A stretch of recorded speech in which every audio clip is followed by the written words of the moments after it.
Sabe quando a gente fala sobre riqueza, a primeira imagem que vem na cabeça é quase sempre a mesma, né? Carros importados, mansões gigantescas, aquela vida que parece saída direto das redes sociais. Mas e se a história real for bem diferente? E se os verdadeiros hábitos de quem constrói um patrimônio de verdade forem, bem, muito mais discretos e, olha só, baseados em pura disciplina? Ok, vamos começar a desvendar isso. Essa frase do livro O Milionário Mora ao Lado é simplesmente perfeita para começar. Ela basicamente pergunta: cadê os milionários que parecem milionários? Eles não se parecem, não se vestem e não agem como tal. Isso já quebra aquela nossa primeira imagem, né? É um balde de água fria no mito da ostentação. Então a pergunta de US$ 1 milhão é essa. Se não é sobre gastar e aparecer, o que, afinal, as pessoas que constroem riqueza fazem de diferente no dia a dia? E aqui vem a primeira grande pista. É tudo sobre comportamento e não sobre uma ciência complexa. A mentalidade, o jeito de pensar, esse é o verdadeiro grande ativo. Morgan Housel, autor de A Psicologia Financeira, resumiu isso de forma genial.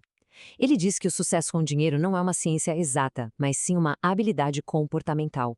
Ou seja, o jeito que a pessoa se comporta com o dinheiro é muito mais decisivo do que a quantidade de teoria que ela conhece. Isso muda tudo. E essa divisão aqui deixa tudo mais claro. De um lado, a gente tem o saber o que fazer. É ler, ver vídeos, entender os conceitos, a parte teórica.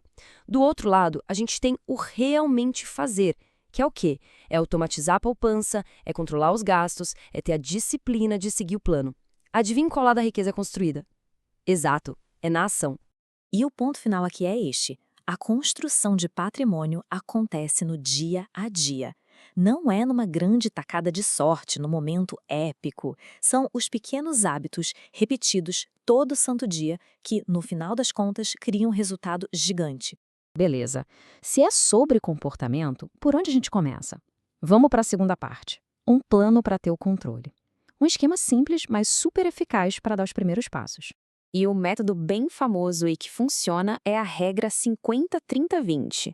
O gráfico aqui mostra bem como funciona. 50% da renda líquida vai para as despesas essenciais, tipo moradia, comida, o básico. 30% é para desejos, para o estilo de vida. E os 20%, esses são os mais importantes. São para o futuro. Tá, mas como colocar isso em prática? É um passo a passo bem direto. Primeiro, é preciso saber qual é a renda líquida, o dinheiro que de fato entra no bolso. Segundo, fazer uma lista de todos os gastos, para ver para onde o dinheiro está indo. O terceiro passo é o ajuste. Pegar essa lista e ver o que precisa mudar para encaixar na regra. E o quarto, o mais crucial de todos, pagar o futuro primeiro. E isso leva a gente para essa frase aqui, que é muito forte.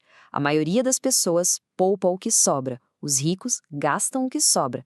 É uma inversão completa de prioridade, entende? Aqueles 20% não são o resto, eles são a primeira conta a se paga. O resto é que a gente gasta. Agora, uma vez que o dinheiro foi separado para investir, para onde ele vai? Bom, aqui entramos na terceira parte, os dados que mostram tudo. A diferença é brutal. Se prepara porque os números são impressionantes. Segundo dados da Ambima, essa é a carteira do poupador médio no Brasil. Olha isso, 70% na poupança. Só uma pequena fatia, uns 5%, em ações e fundos multimercado. É uma alocação super conservadora, com um potencial de crescimento bem baixo. Agora, olha o contraste, a carteira do investidor qualificado, do investidor rico. Poupança, quase nada, menos de 0,5%. Em vez disso, o dinheiro está trabalhando de verdade, 29% em ações, 31% em fundos multimercado.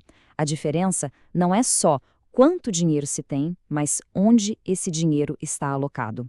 Isso aqui resume perfeitamente as duas mentalidades. De um lado, o estilo de vida de autoconsumo, focado em mostrar riqueza gastando. Do outro, o estilo de vida de construção de riqueza, que foca em ter ativos que se valorizam com o tempo. É um jeito de pensar movido por mais controle e disciplina. Mas, no fim do dia, por que todo esse esforço? Qual é o objetivo real de tudo isso? Isso nos leva à quarta e última parte, que é sobre o maior prêmio de todos, o dividendo final. O grande objetivo tem nome: independência financeira. É aquele ponto que uma pessoa tem recursos para cobrir o custo de vida sem precisar depender de um salário todo mês. E atenção, não é sobre parar de trabalhar, necessariamente. É sobre ter a liberdade de escolher. Essa imagem é uma metáfora visual perfeita. A ideia não é só juntar um monte de moedas num cofre. A ideia é usar esse dinheiro para cultivar algo, para fazer algo crescer. E o que ele compra de mais valioso não é um objeto. E aqui tudo se conecta. A citação final de A Psicologia Financeira é o arremate perfeito. A capacidade de fazer o que se quer, quando se quer, com quem se quer, paga o maior dividendo que existe em finanças. O verdadeiro prêmio, o dividendo supremo, é ter controle sobre o próprio tempo. E para fechar essa nossa análise, fica essa reflexão.